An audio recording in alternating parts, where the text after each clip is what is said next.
بسم اللہ الرحمن الرحیم الحمد للہ رب العالمین والصلاة والسلام علی سید الانبیاء والمرسلین اما بعد فاعوذ باللہ من الشیطان الرجیم بسم اللہ الرحمن الرحیم یا ایہا الذین آمنوا اتقوا اللہ وکونوا مع الصادقین۔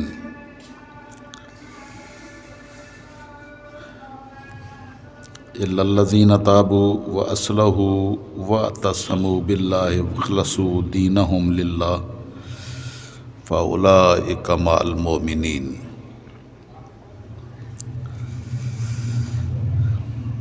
وقال اللہ تعالی فی مقام آخر انا انزلنا الیک الکتاب بالحق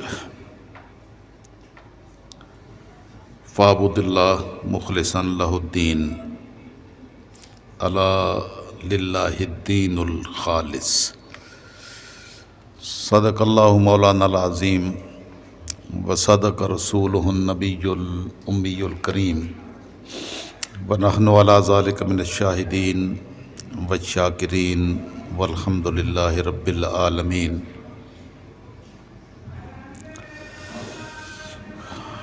معزز حاضرین و ناظرین و سامعین،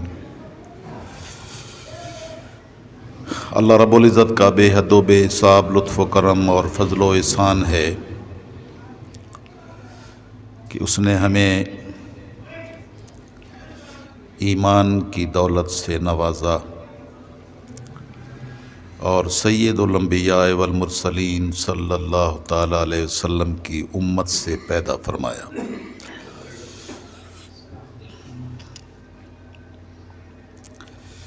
پچھلے خطبات جمعۃ المبارک میں نے اللہ رب العزت کے آقا علیہ السلام کے تصدق اور نالین پاک کی خیرات کے صدقے میں امت مسلمہ پر اللہ کریم کے ہونے والے فضل و احسان اور اس کی کرم نوازیوں کا تذکرہ کیا تھا۔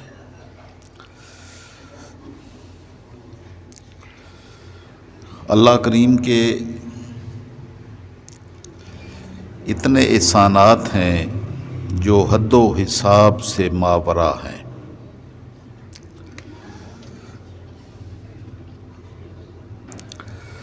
اگر ہم اس کے احسانات پر نظر رکھیں تو بندے کو کبھی اپنے مالک سے شکوہ نہ ہو۔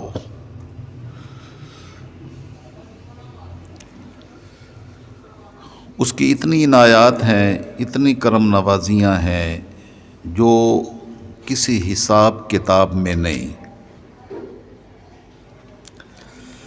اپنے بندوں پر بے حساب کرم فرمائے ہیں،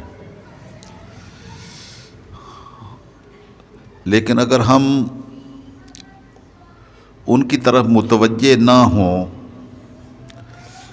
تو شکوہ پیدا ہوتا ہے، اور اگر متوجہ ہوں تو گردن اس کے شکرانے میں جھک جاتی ہے۔ یہی اس کی جناب میں اس کی کرم نوازیوں پر، اس کے احسانات اور اس کے بے حد و بے حساب فضل و کرم پر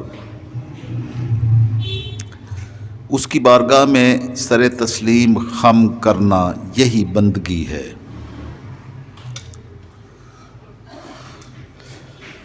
اور اس میں جتنا اخلاص پیدا ہو، خالصیت پیدا ہو کہ انسان من سے، دل سے اس مالک کائنات کی بارگاہ میں جھکے اور اس میں حسن پیدا کرے اور حسن نیت نصیب ہو، تو سارے اعمال اسی حسن نیت کی بنیاد پر اللہ رب العزت کی بارگاہ میں درجہ قبولیت پاتے ہیں۔ جتنے مرضی عمل کرتے رہیں،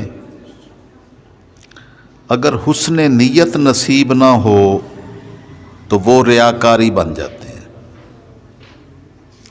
وہ منافقت بن جاتے ہیں، کامیابی کا ذریعہ نہیں بنتے، نہ ہی وہ درجہ قبولیت کو پاتے ہیں۔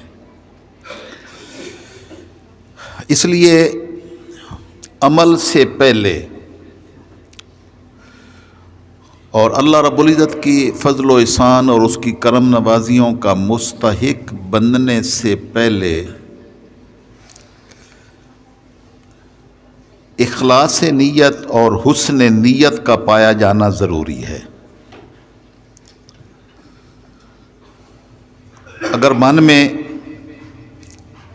اخلاص پیدا ہو جائے تو تھوڑا سا عمل بھی رب کائنات کی بارگاہ میں درجہ قبولیت کو پہنچ جاتا ہے اور انسان مالک کی بارگاہ میں سرخرو ہوتا ہے۔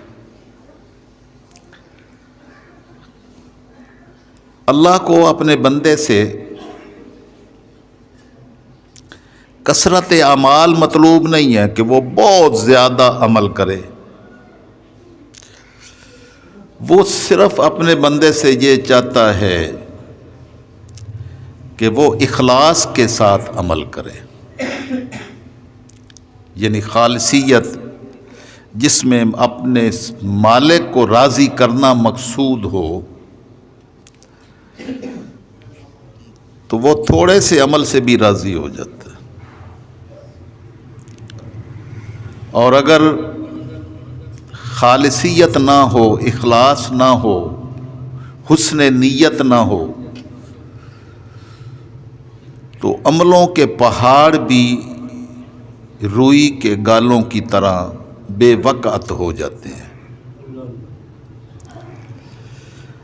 اللہ کی کرم نوازیوں کا اور اس کے فضل و احسان کا مستحق بننا کہ اللہ کی کرم نوازیاں ہوں، اس کے لیے ایک بنیادی یہی شرط ہے نیت میں اخلاص، کہ وہ اپنے رب کو راضی کرنے کی خاطر دل سے صرف اس کی رضا کی خاطر کا عمل کرے، نماز بھی پڑھے تو اس کی رضا کی خاطر، روزہ رکھے تو اس کی رضا کی خاطر، خرچ کرے تو اس کی رضا مطلوب ہو، یعنی ہر عمل میں اخلاص نیت یہ بنیاد ہے اللہ رب العزت کی بارگاہ میں بندہ مومن کے اعمال کی قبولیت کی۔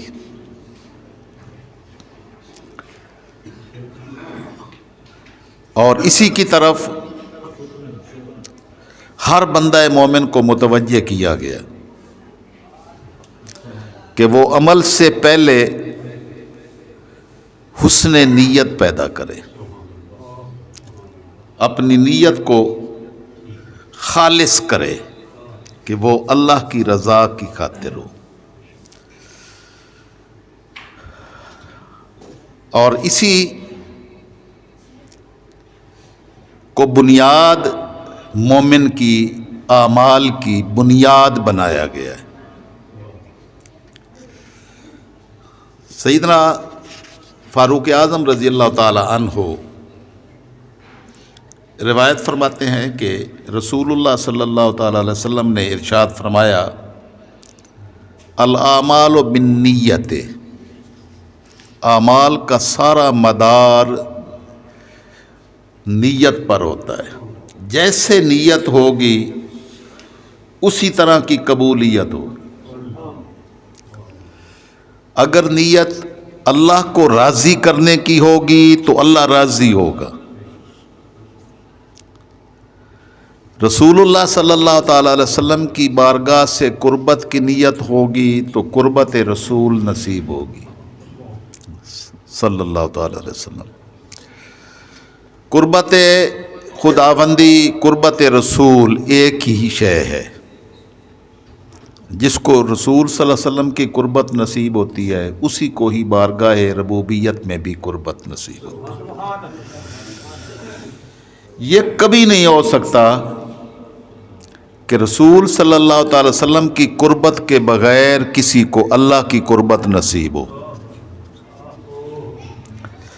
بس یہی ایک بنیادی نقطہ ہے جس کو من میں راسخ کرنے والے لوگ جب اپنے من کو درست کر لیتے ہیں تو ان کا اس اخلاص نیت کی بنیاد پر ہونے والا ہر عمل اللہ اور اس کے رسول صلی اللہ علیہ وسلم کی بارگاہ کی قربت کا ذریعہ بن جاتا ہے۔ اور اس اخلاص نیت سے اتنی قبولیت ملتی ہے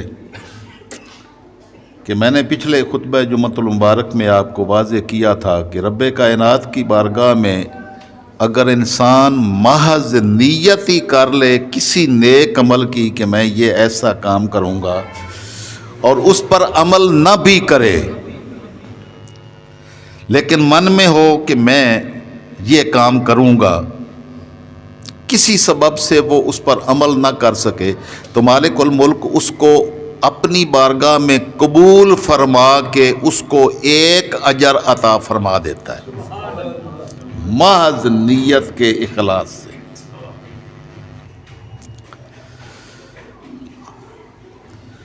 تاجدار کائنات صلی اللہ تعالی وسلم نے فرمایا کہ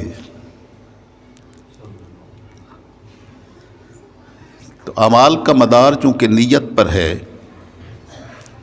تو لکل امرئ ما نوا، ہر آدمی کو وہی کچھ ملتا ہے جس کی اس نے نیت کی، یعنی جس کا اس کو حسن نیت نصیب ہو تو اس کو اللہ کی بارگاہ میں اسی کے مطابق اجر ملتا ہے۔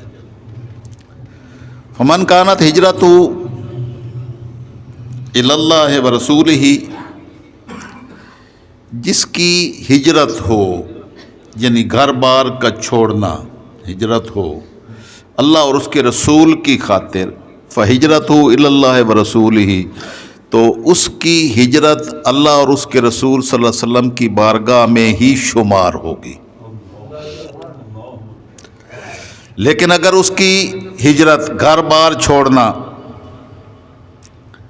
اللہ کی رضا کی خاطر نہ ہو، کسی اور مقصد کی خاطر ہو، تو وہ اللہ رب العزت کی رضا کا ذریعہ نہیں بنے گی، اللہ رسول کی بارگاہ کی طرف ہجرت شمار نہیں ہوگی۔ بس جو اس کے من میں نیت تھی اس کی ہجرت کا شمار اس من کی نیت کے مطابق ہوگا۔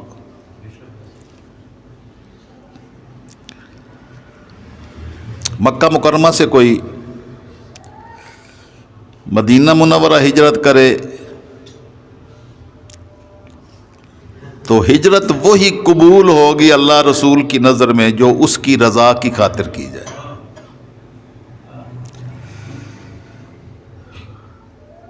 ہر کام میں اسی نیت کا دخل ہے۔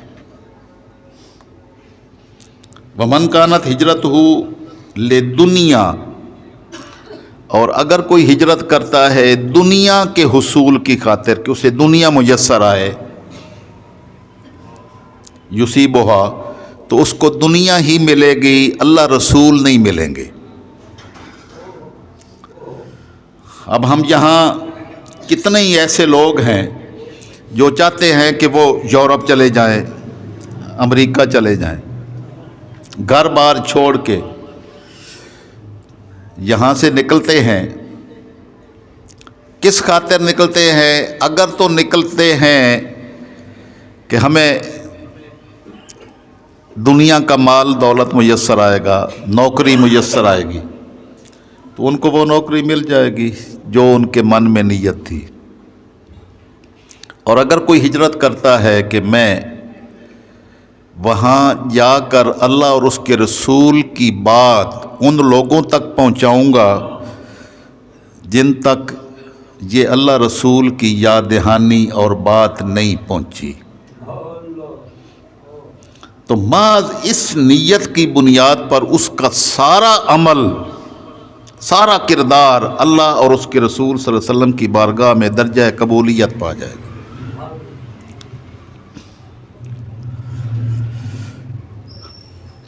جو شخص کھانا کھاتا ہے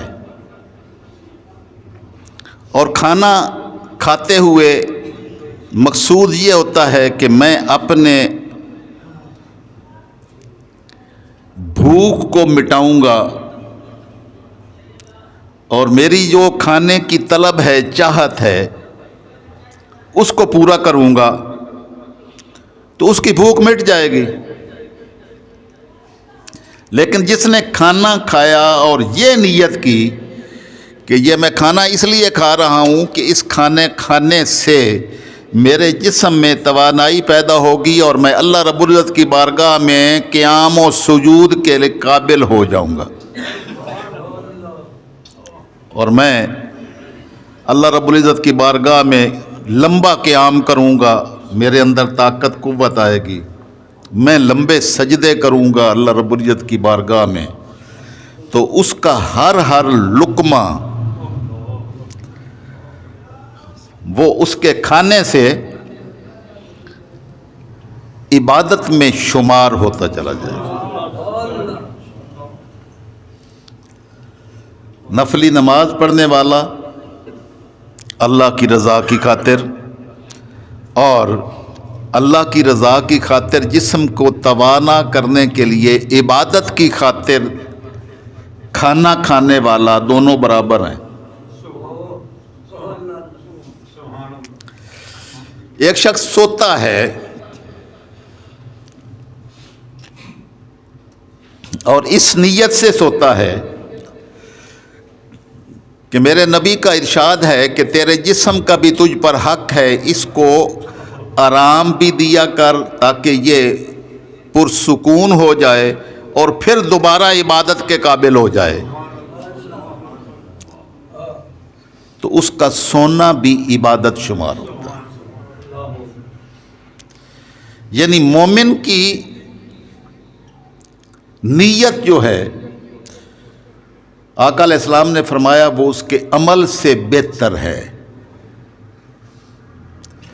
نیت المومن خیر من عملہ، آقا علیہ السلام نے فرمایا کہ مومن کی نیت اس کے عمل سے بہتر ہے۔ اگر وہ نیت کھانا کھانے میں اللہ کی عبادت اور اللہ کی رضا کی کر لیتا ہے تو کھانا کھانا عبادت، اور وہ جو بھوک کا مٹنا ہے اس کھانا کھانے سے وہ تو ویسے بھی ہو جانا ہے، لیکن اس کو یہ اصل اپنی نیت کے اخلاص کی وجہ سے یہ اجر میسر آئے گا۔ دوسرا اس کو ویسے بھی مل جانا، بھوک مٹ جانی ہے، وہ ویسے ہی مٹ جائے گی، اس کی نیت نہ بھی کرے تب بھی مٹ جائے گی، وہ تو اس کو ضمناً میسر آ جانا۔ تو اصل مومن اور کافر میں، اور مومن اور غیر مسلم میں، مومن اور غافل میں، مخلص اور غفلت والے میں فرق یہی ہے کہ وہ کھانا کھاتا ہے کسی اور نیت سے، مومن کھانا کھاتا ہے کسی اور نیت سے۔ یہ کھانا کھانے کا فرق۔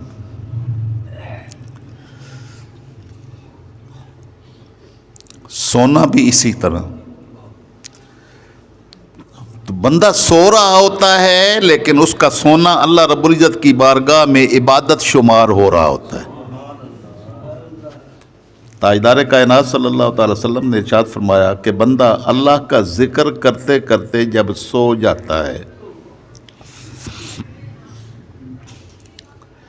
تو آپ کو ہم نے سنا پڑا تو ہے، لیکن اب یہ ہمارے اعمال سے یہ چیزیں نکل گئی ہیں۔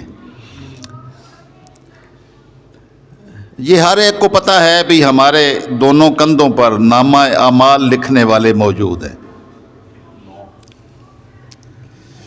لیکن اگر یہ سوچ پختہ ہو جائے کہ مجھے کوئی نہیں دیکھ رہا ہے تو میں یہ کام کر لوں تو کیا فرق پڑتا ہے؟ تو اس کو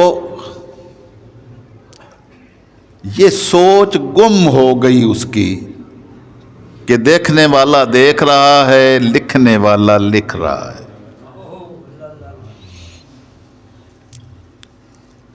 من یعمل مثقال ذرۃ خیرا یرہ، جس نے ایک ذرہ برابر بھی کوئی نیکی کا کام کیا تو وہ قیامت کے دن اپنے نامہ اعمال میں دیکھ لے گا۔ وَمَن يَعْمَلْ مِثْقَالَ ذَرَّةٍ شَرًّا يَرَهُ، جس نے کوئی برائی کا ارتکاب کیا تو وہ بھی اپنے نامہ اعمال میں دیکھ لے گا۔ کیا یہ فرشتوں کی موجودگی والی سوچ آج ہم تمام مسلمانوں کی بالعموم اور اہل پاکستان کی بالخصوص ہمارا عمل اس کی گواہی دیتا ہے کہ ہمارے کندھوں پر فرشتے ہمارے اعمال کو لکھ رہے ہیں؟ ختم ہی ہو گیا۔ تو اس کا مطلب ہے کہ ہماری صرف زبان سے یہ مومن ہونا ہے، ہمارے کردار اور عمل میں ایمان کا کوئی کیفیت کیف نظر نہیں آتی۔